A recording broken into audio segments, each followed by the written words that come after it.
Nós também, uma vez que estamos rodeados por tão grande nuvem de testemunhas, livremo-nos de tudo que nos atrapalha e do pecado que nos envolve, e corramos com perseverança a corrida que nos está proposta, tendo os olhos fitos em Jesus, autor e consumador da nossa fé. Ele, pela alegria que lhe fora proposta, suportou a cruz, desprezando a vergonha, assentou-se à direita do trono de Deus, e graças a Deus por isso. A carta aos Hebreus, ela foi escrita num período que a igreja estava fujona, num período que a igreja estava com dificuldade, os crentes estavam com dificuldade de permanecerem em sua fé. É uma carta que foi escrita num momento difícil, porque havia a perseguição do imperador contra os cristãos. Então, os cristãos que não recuavam, eles acabavam morrendo, acabavam sendo lançados para os leões, acabavam virando motivo de espetáculo para a população de uma maneira geral. Ser cristão não era algo bem-vindo, porque o cristianismo, ele fala de mudança de vida. O cristianismo fala de transformação de vida. E é por isso que tem muita gente que tem dificuldade com o cristianismo. Por quê? Porque ela quer viver uma nova fé, mas sem viver uma nova vida. E aí não dá. Porque a Bíblia diz: aquele que está em Cristo é o quê? Uma nova criatura. E as coisas velhas ficaram para onde? Para trás. Então, uma pessoa que quiser viver no cristianismo, mas viver no cristianismo na velha prática, ela não vai ficar à vontade. Ela não vai se dar bem. Ela não vai. Por quê? Porque o cristianismo nos convida a viver uma nova vida. E o povo hebreu, os judeus, eles estavam passando pela transformação em Cristo Jesus. E eles vieram, a grande maioria veio do judaísmo. E no judaísmo eles seguiam com as práticas sacrificiais. Dentro do judaísmo ainda Jesus não havia vindo. Ainda Jesus está por vir. Dentro do judaísmo, a salvação, a prática da vida em Cristo, ela era baseada no Alcorão, baseada nos 10, no Alcorão não, perdão, na Torá, nos 10 mandamentos. O Alcorão é do islamismo, baseada nos princípios do Antigo Testamento, da lei, e não no Novo Testamento, que é a graça. Então, os cristãos judeus, eles estavam tendo dificuldade, porque eles estavam tendo que viver uma nova vida, mas eles estavam sendo perseguidos, porque eles estavam tendo que se expor. Não, eu quero uma nova vida em Jesus. Hoje nós temos batismo. Ô Juan, vai para a água mesmo, Juan? Vai? Mas está fria a água. Vai mesmo assim? Pai teimoso. Eu não gravei o nome do irmão. Amaurício. É isso? Amaurício. Vai para a água mesmo? Está fria. Está bem fria. Os diáconos colocaram, esse rapaz aqui, colocou umas pedras de gelo lá para ajudar a esfriar ainda mais a água. Vai mesmo assim? Camille, vai? Certeza? Então, eles estão falando que quer ir, está gelada a água, mas eles querem batizar mesmo assim, então nós vamos ajudar eles. Está tudo bem. O cristianismo, ele fala disso. O cristianismo fala de você testemunhar publicamente que você quer uma nova vida em Jesus. E esse testemunho, ele se dá a partir do batismo nas águas. Então eu digo publicamente, que é o que a Camille, a Maurício, o Juan, não, Jean, eu falei Juan já hoje? Não, falei Jean, o Jean, vão dizer publicamente, ó, eu quero uma nova vida, eu quero mudar de vida, eu quero uma nova história. Isso aí estava acontecendo lá atrás. Só que à medida que acontece essa transformação, eles começaram a ter perseguições, não porque eles estavam se tornando cristãos. Porque a perseguição, tem gente que fala, agora você vai batizar, você vai ver a perseguição, a luta, a prova. Não tem nada com isso. A pessoa, a partir do momento em que ela decide estar em Jesus, ela já vai estar lutando contra as trevas. Fora de Jesus é treva, em Jesus é luz. Então não é batismo ou sem batismo, não é ceia ou sem ceia, não é casar ou amaziar. Quando a pessoa escolhe viver a fazer a coisa certa, tudo fica mais difícil.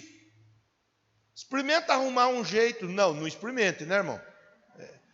Tem gente que para arrumar dinheiro dá um jeito de fazer a coisa errada para arrumar dinheiro. Mas levanta cedo, vai trabalhar cedinho. 5 horas da manhã, 5h30, 6 horas, 7 horas, entra lá, pica o cartão, passa o dedo, assina o relógio ponto lá e assim por diante. Vai para o dia a dia de trabalho, não é, Sérgio? Vai lá na empresa lá, ó, ralar até o final do dia. Aí o patrão, a patroa pede meia hora de hora extra, 1 hora, 2 horas. Hoje em dia não pode ficar mais, né? Eu lembro, eu levantava cedo, ia para a empresa, a Artefap, o seu Ravail conhece, Dona Ivete conhece. Trabalhava, você conheceu o seu Joaquim, né? Conhece o seu Joaquim, que ele ainda está vivo, graças a Deus. Entrava às 7 horas da manhã, trabalhava até às 5. Aí tinha vez que eles pediam para fazer hora extra. Tinha vez que, quando fazia carrinho de supermercado, faz até hoje. Tinha vez que a gente ficava até às 8. Então era todo dia até às 8. E tinha vez que ficava até às 10. Quantas vezes que aí vinha passando, vai fazer hora hoje, vai fazer hora hoje, vou, queria ir embora, mas vou, estou na empresa, estou para contribuir, vou. E quantas vezes saía de casa no escuro cedo, corria para pegar o ônibus, entrava no ônibus 7 horas, começava a trabalhar, saía de dentro da empresa 10 horas da noite. Hoje não pode, né? Das 5, 17 até 22 é mais 5 horas. 25 horas extra na semana. 100 horas extra no mês. Só de hora extra dá quase uma carga horária de jornada de trabalho do mês hoje. Né? Irmã, eu estou falando do que eu já fiz e fazia. Chegava em casa, jantava, tomava banho, jantava, deitava e dormia para acordar no outro dia. E era assim os 3 últimos meses do ano, que carrinho de supermercado, final do ano, que vende muita coisa nas lojas. Então a turma reformava os carrinhos e comprava carrinho. Então era setembro, outubro e novembro.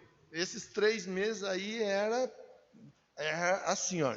Eu estou falando e me colocando como exemplo agora, nessa situação, por quê?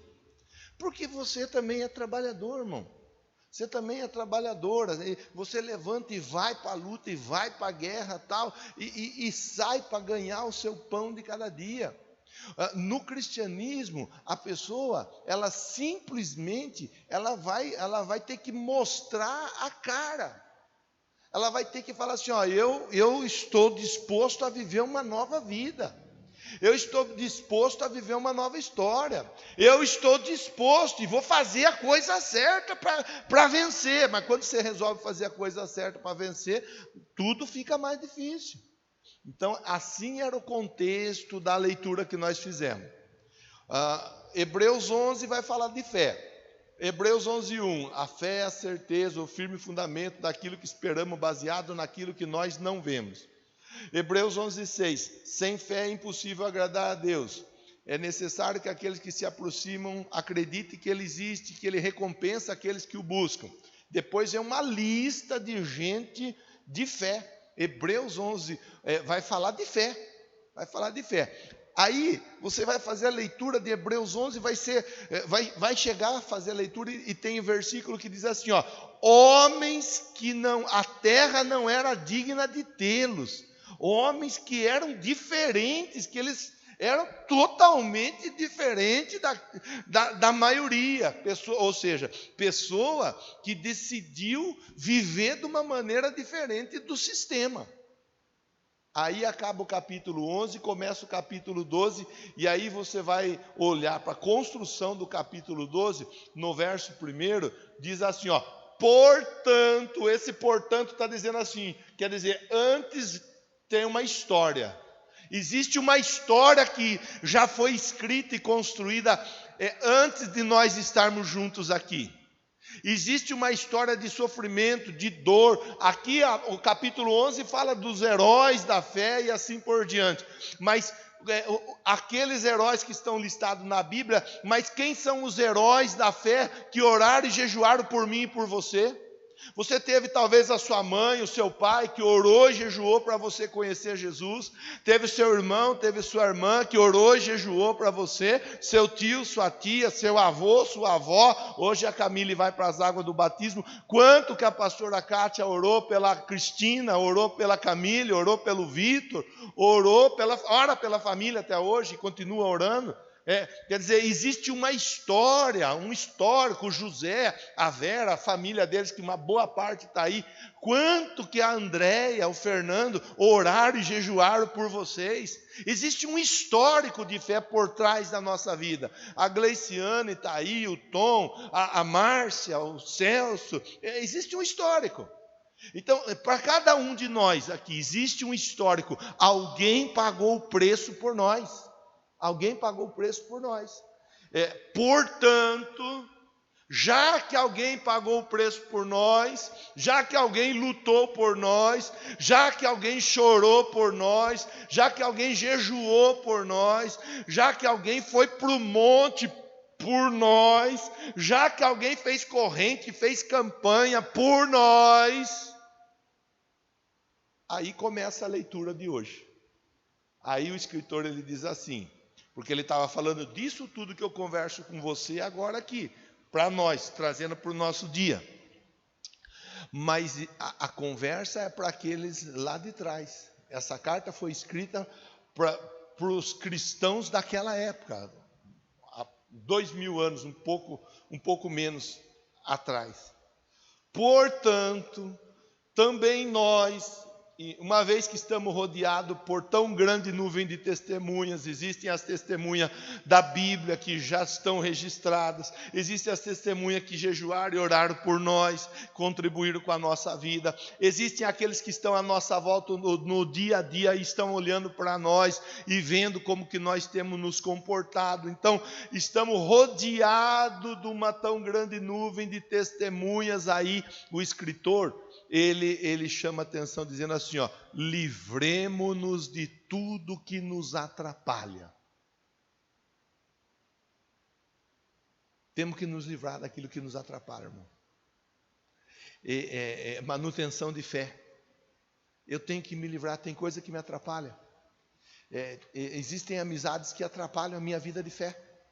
Tem pessoa que fala assim, eu queria tanto ser mais crente, eu queria tanto ir mais na igreja, eu queria tanto ajudar na igreja, eu queria tanto ler mais, orar mais, jejuar mais, eu queria tanto ser uma pessoa, mas eu não consigo. Existe um porquê. Existe um porquê. Nós temos que pedir a ajuda do Espírito Santo e ver o que é que nos está atrapalhando. O que é que nos atrapalha? Livremos-nos de tudo que nos atrapalha. Nós vamos ter que nos livrar. Tem amizade que atrapalha. Gostando ou não gostando, tem amizade que atrapalha. Tem lugares que nós frequentamos que atrapalham a nossa fé. Então nós temos que rever. Opa, pera lá, deixa eu ver os lugares que eu estou frequentando. Eu comentei com os irmãos no culto da manhã, eu não gosto, não faço isso, eu respeito respeito à programação dos irmãos. Tem gente que gosta de ficar na TV, tem gente que gosta de ficar nos aplicativos de celular. Eu respeito, porque tem gente que vai de casa para o trabalho, do trabalho para a igreja, e da igreja para casa, e da casa para o trabalho. Tem gente que essa é a lida. Então eu não acho nem certo ficar falando, irmão, porque tem que tomar cuidado com a TV, tem que tomar cuidado com isso. Sim, claro, tem muita coisa que não é legal, tanto na TV quanto no celular, na internet, de uma maneira geral. Então, a gente tem que tomar algum cuidado.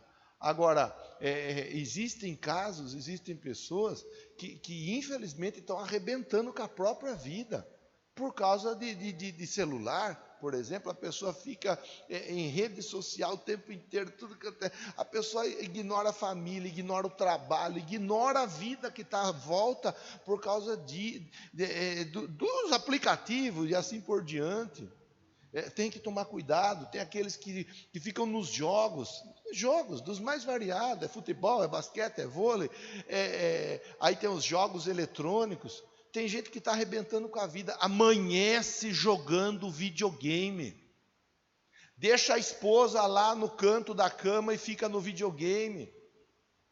Tem aqueles que jogam para competir, tem aqueles que jogam para ganhar dinheiro, deixando de lado tudo aquilo que atrapalha. Livremos-nos daquilo que atrapalha. Atrapalha o quê? Atrapalha a nossa caminhada de fé. Deixar de lado. Eu tenho que tomar cuidado e ver o que me atrapalha. E eu tenho que deixar de lado. Às vezes vou ter que deixar pessoas de lado.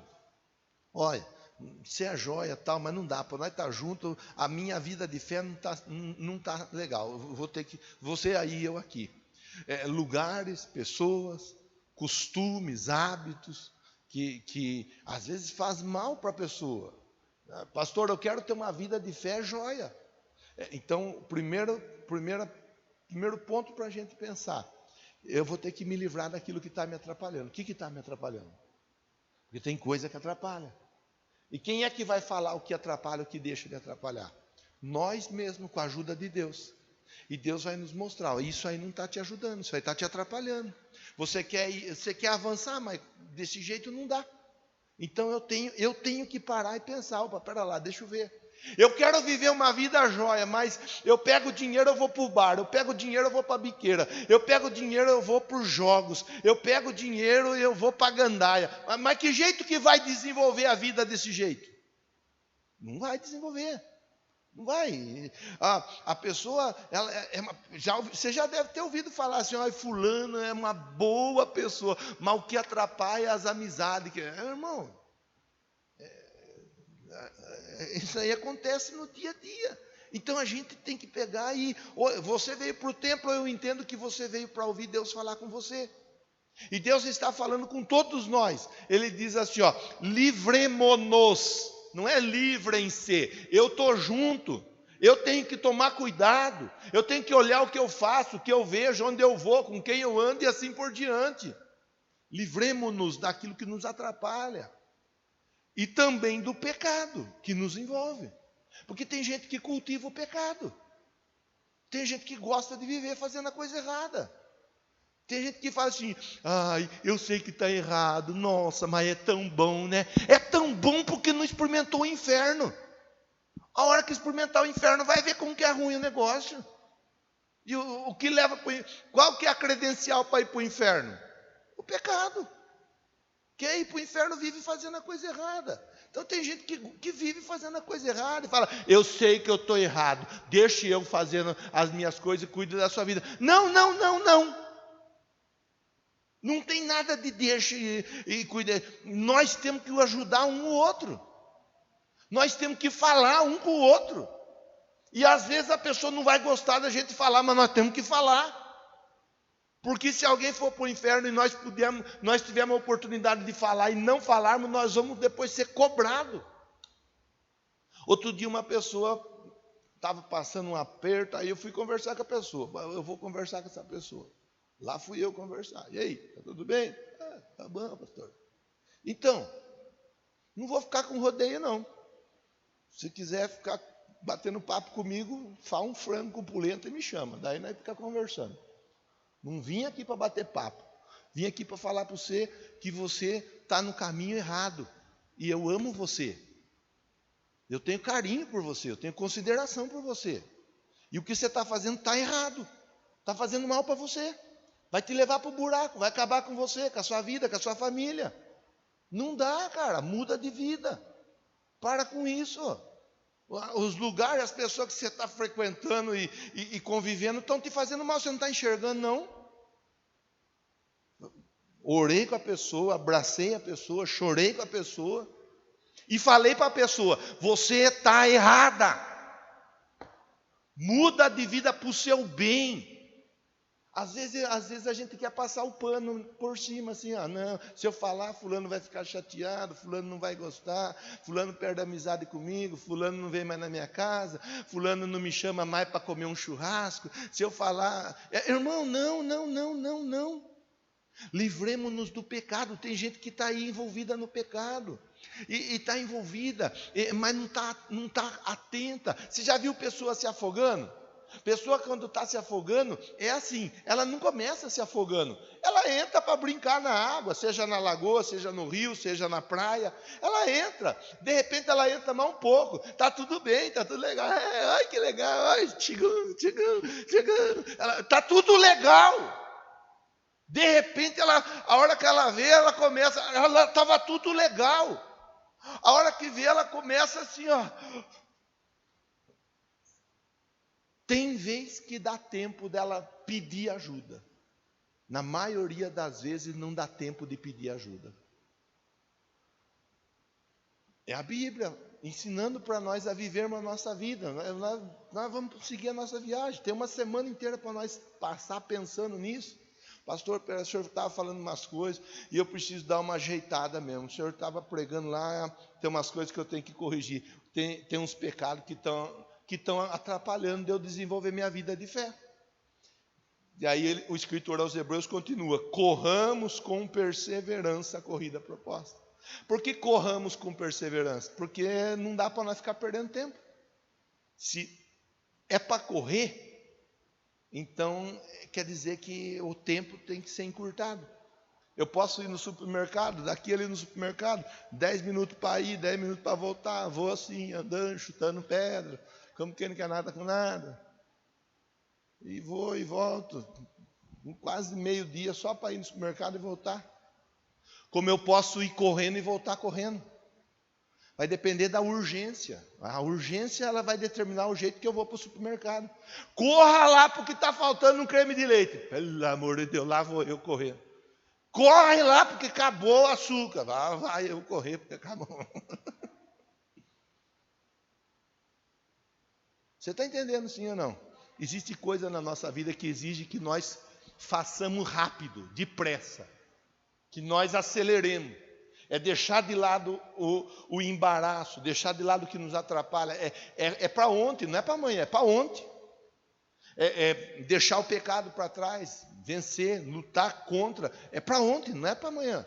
Corramos a carreira proposta, corramos, está aí, ó, corramos com perseverança. Por que perseverança? Porque vem as dificuldades. Os obstáculos, eles vêm para tentar atrapalhar, mas corra. E vença os obstáculos que vão tentar te atrapalhar. Você já viu aquela corrida, não viu? Que o pessoal pula, vai correndo e vai pulando. Eu não sei como chamam, 400 metros com barreira, não sei. Né? Eles têm que vencer a barreira. Eles não podem cortar a volta da barreira e continuar. Eles têm que pular a barreira. Para pular a barreira, eles treinam e eles vencem a barreira. Nós é assim, as barreiras estão aí. As barreiras elas têm que ser vencidas. Falamos não faz muito tempo sobre nós vencermos as nossas fraquezas, sobre nós encararmos as tempestades. Nós não podemos nos dar o luxo de ficar cortando volta de problema, não. Os nossos problemas nós temos que resolvê-los. Corramos com perseverança a corrida proposta. Verso 2: tendo os olhos fitos em Jesus. Eu não posso olhar para a direita, eu não posso olhar para a esquerda, meus olhos têm que estar colocados em Jesus. Eu comentei de manhã com os irmãos, você já deve ter me ouvido falar, eu vou repetir, não tem problema nenhum, você ouve de novo. Eu cresci no catolicismo, E falo sem atacar o catolicismo, porque eu não ataco fé nenhuma, eu respeito as fés. Posso não concordar e trabalhar diferente, mas eu respeito. Cresci no catolicismo, fui para o catecismo, fiz perseverança 1 e 2, crisma, tudo. Eu ia com a minha mãe nas rezas, a gente fazia as novenas, tudo que tinha lá eu fazia. Encontro do Divino, lá, aí tinha, no quarteirão tinha lá a casa onde a bandeira do Divino ficava estabelecida. Ia lá, fazia, eu ajudava. Eu não lembro como que fala agora. Na hora de rezar o terço, tem 5 sequências de um Pai Nosso e 10 Ave Maria, não é? Eu não lembro como que fala. Tinha o primeiro, depois tinha o segundo, o terceiro. Não é mistério. Eu não lembro.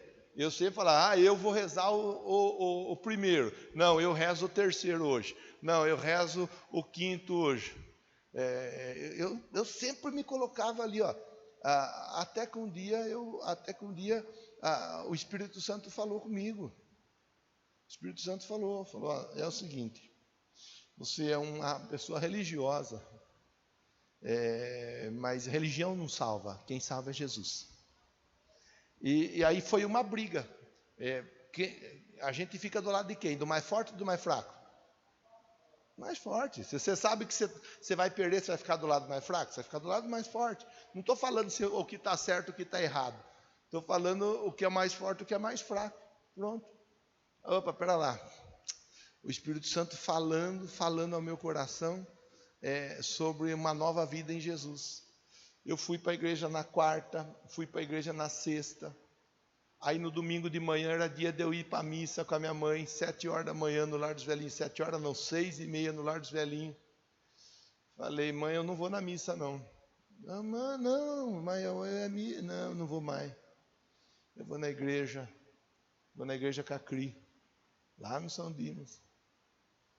Ela ficou chateada, ela ficou triste. Eu falei, nossa, deixar minha mãe triste, né? Que coisa. Mas eu vou na igreja com a minha irmã, não vou na igreja com a minha mãe. E segui na igreja evangélica e estou até hoje. Teve irmão que falou, agora você vai virar crente e vai deixar a mãe para trás? Não vou deixar a mãe para trás. Minha mãe eu continuo amando e continuo ajudando ela até hoje. Já faz muitos anos, sigo até hoje ajudando minha mãe e meu pai. Só que entre a religião e o Espírito Santo ele venceu, ele foi mais forte. E o Espírito Santo me convenceu que não é religião que salva, não é para a religião que eu tenho que olhar, é para Jesus, olhando firmemente para Jesus, que é o autor e consumador da fé. Falei, já contei aqui, uma menina, uma amiga, que eu falei de Jesus para ela, evangelizei e tal. Aí ela falou, Marcão, eu gosto de ver o que vocês pregam, o que vocês falam, as músicas que vocês cantam, eu gosto de tudo isso. Só que quando minha avó estava morrendo, a avó que estava morrendo, miséria. Ela estava morrendo, ela pegou na minha mão, ela apertou na minha mão. Momentos antes dela morrer, ela falou, filha, promete para a avó uma coisa, promete para a avó que você nunca vai ser crente. Mas tanta coisa para aquela mulher pedir, ela vai pedir uma coisa dessa para atrapalhar a vida da menina. Ela morreu e deixou a menina com problema na cabeça agora. Tá bom, vó, eu não vou ser crente. Ela falou, eu prometi para minha avó. Como que faz agora? Fala para mim, se não for Deus trabalhar na mente dessa menina e levar essa menina a entender que Jesus é o caminho e a verdade e a vida. Pronto. A mulher morreu, a menina ficou aí. E agora, se eu virar crente, minha avó vem puxar eu para o pé. Não puxa, né? A gente sabe que não puxa, mas e vai explicar que não puxa. É olhar para o autor e consumador da fé. Tem mulher que não se afirma com Jesus por causa do marido. Ai, mas eu amo tanto meu marido que não dá para me afirmar com Jesus. Tem marido que não afirma por causa da mulher. Mas eu amo tanto minha mulher que não dá para me firmar com Jesus. E tem mãe, tem pai que não afirma por causa do filho e filha que não afirma por causa do pai. Quem vai ficar olhando para o lado não vai conseguir olhar para Jesus. Olhando para Jesus, o autor e consumador da nossa fé. E aqui eu encaminho o final da nossa conversa. Olha que coisa linda, olha que texto lindo. Ele, Jesus, pela alegria que a ele foi proposta, para quem que foi proposto uma alegria? Jesus. Ele, pela alegria que foi proposta, suportou a cruz, desprezando a vergonha. Qual que é a alegria proposta para Jesus? A alegria, olha, Deus falou assim, olha, preciso salvar o Celcinho. O Celcinho está indo para o inferno. Preciso de alguém que morra pelo Celcinho. Preciso salvar o Douglas. O Douglas está indo para o inferno. Preciso de alguém que morra pelo Douglas. Preciso salvar o Emerson. O Emerson está indo para o inferno. Preciso de alguém que morra por ele. A irmã Genil, tão gente boa, está indo para o inferno. Preciso que alguém morra por ela. Preciso que alguém morra pela Camila, pela Vanessa, pela Cristina. Preciso que alguém morra pelo Toninho. Pela alegria que estava proposta a ele. Jesus disse assim, ó, eis-me aqui, envia-me a mim. Eles precisam que alguém morra por eles. Jesus dizendo, para mim será uma alegria poder morrer por eles e ver a história deles sendo transformada. Você está entendendo, irmão? Para Jesus foi uma alegria, é uma alegria proposta. Eu morro, eu sofro, eu sou envergonhado, desprezado, mas eu faço o que eu precisar fazer para salvar cada um deles. Por isso que nós, quando nós entendemos a mensagem da cruz, nós temos que nos alegrar e aguentar firme a pancada, a cacetada, o tranco, nós temos que aguentar firme.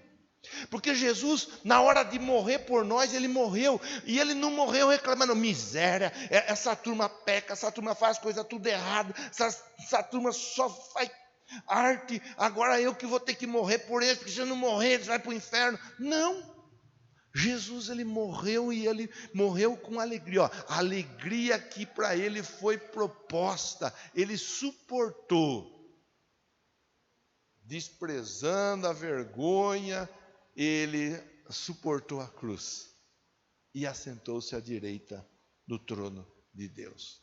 Por isso, meu irmão, por isso, minha irmã, eu encerro a conversa da manhã de hoje dizendo para você assim, olha, começamos com o texto, portanto, nós também que estamos cercados por uma grande nuvem de testemunhas, deixemos de lado aquilo que atrapalha, deixemos de lado o pecado e aceleremos o nosso passo em direção à nossa salvação, porque nós não sabemos a hora nem o dia. Pastor, eu tenho umas coisas para resolver, depois que eu resolver, aí eu vou pegar firme com Jesus. Por enquanto eu vou seguir levando assim na boa, tal, porque eu já contei um outro exemplo, e eu encerro contando esse outro exemplo. Um dia uma mulher me ligou, tocou o telefone, eu na casa da minha mãe, isso em 2006, eu pastoreava lá em Tupi. Tocou o telefone. Oi, você que é o Marcos? Sim, pastor Marcos?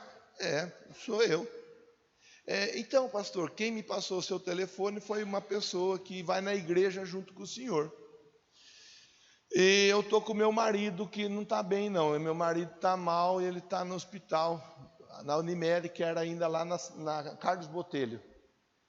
Meu marido está lá, está mal, eu queria saber se o senhor não vai lá fazer uma oração para ele. Ele está muito ruim, está num estágio terminal de câncer. Eu falei, eu vou. Nunca vi a mulher, nunca vi o rapaz, mas eu falei, eu vou. Passou o nome para mim, tudo direitinho, as informações. Acabou de desligar, eu me ajeitei e fui. Da minha mãe, que mora no São Dimas, no hospital, 5 minutos, rapidinho eu cheguei. Me apresentei na portaria, entrei, fui na UTI e o homem estava lá. Com um tubo, um monte de... Estava ruim na UTI. Falei, me apresentei, meu nome é Marcos, eu vim aqui a pedido da sua esposa, tal. Ela pediu para orar pelo senhor. O senhor está entendendo o que eu estou falando? Se o senhor está entendendo, o senhor aperta a minha mão. Ele apertou, fraquinho, mas ele apertou. Aí eu expliquei o plano de salvação para ele. Falei para ele do plano de salvação. Jesus morreu para nos salvar. Nós somos pecadores. Ele morreu para que o nosso pecado fosse perdoado por ele. Nós precisamos aceitá-lo como nosso Salvador, confessá-lo como nosso Senhor. O senhor aceita? O senhor acredita? O senhor aceita? Ele apertou a minha mão. O senhor quer que ele escreva o nome do senhor no livro da vida? Ele apertou minha mão. Falei, então eu vou orar, e fiz a oração, e ele apertou minha mão. Mas ele estava na UTI, no estágio terminal. Eu saí dali e voltei para casa, seu Ravail. Foi a questão de 10 a 15 minutos da visita. Acabei de chegar em casa, tocou o telefone de novo. Oi, pastor Marcos. Oi. Então, estou ligando para o senhor, não precisa ir mais visitar meu marido, não. Porque ele acabou de falecer, ligaram do hospital. Falei, nossa. Falei, moça, só que é o seguinte, eu já fui visitar o seu marido. Eu já fui orar com o seu marido. Inclusive, seu marido aceitou Jesus. E se ele acabou de falecer, então agora ele já está sendo recebido lá nos céus, por Deus. Ele está com Deus, porque ele morreu em Jesus. E aí eu orei por ela, ela agradeceu e finalizou a conversa. Por que eu estou contando isso aí? Porque o texto fala, corra com perseverança. A salvação da nossa vida, da nossa alma, não dá para a gente ficar, mais para frente eu vou acertar a minha vida. Não, mais para frente, não é mais para frente. Não é mais para frente, porque pode ser que não dê tempo. A nossa vida a gente ajeita hoje. Cada vez que nós estamos na presença de Deus, a gente ora a Deus e conversa com Deus e se ajusta com Deus. É assim. Esses aqui, eles estavam longe. Eles estavam longe. E o escritor, ele fala assim, precisa voltar, precisa se apegar, não pode negar Jesus, tem que estar em Jesus, correr a carreira proposta, olhar para Jesus. Se você for ficar olhando para dificuldade, por problema, quem aqui não tem problema? Quem aqui não tem dificuldade? Todos nós temos, começando pela minha vida. Se nós formos ficar olhando para a dificuldade, nós não vamos seguir nossa vida com Jesus. Se nós formos ficar olhando para homem, para mulher, nós não vamos seguir nossa vida com Jesus. Se nós formos ficar olhando para as questões do dia a dia, nós não avançamos. Então, avançar exige de nós estar olhando firmemente para Jesus. Por isso, a Maurício, Jean, Camille e todos os demais, porque não é com eles apenas a conversa é com todos nós. Todos nós temos que nos apegar firmemente a Jesus e seguir firme. Tem problema? Tem dificuldade? Tem, mas é o sangue de Jesus que nos purifica de todo o nosso pecado e é a palavra de Deus que nos fortalece para o dia a dia. Nem só de pão vive o homem, mas de toda a palavra que procede da minha boca, diz o Senhor. Que Deus te ajude, que Deus te abençoe, que Deus te fortaleça.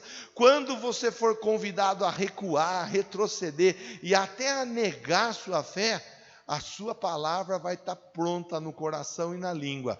Eu estou correndo uma carreira proposta por Deus, a corrida da minha salvação. Não posso perder tempo com nada e com ninguém. E quem recebe a palavra, diga amém. Vamos ficar em pé, irmão.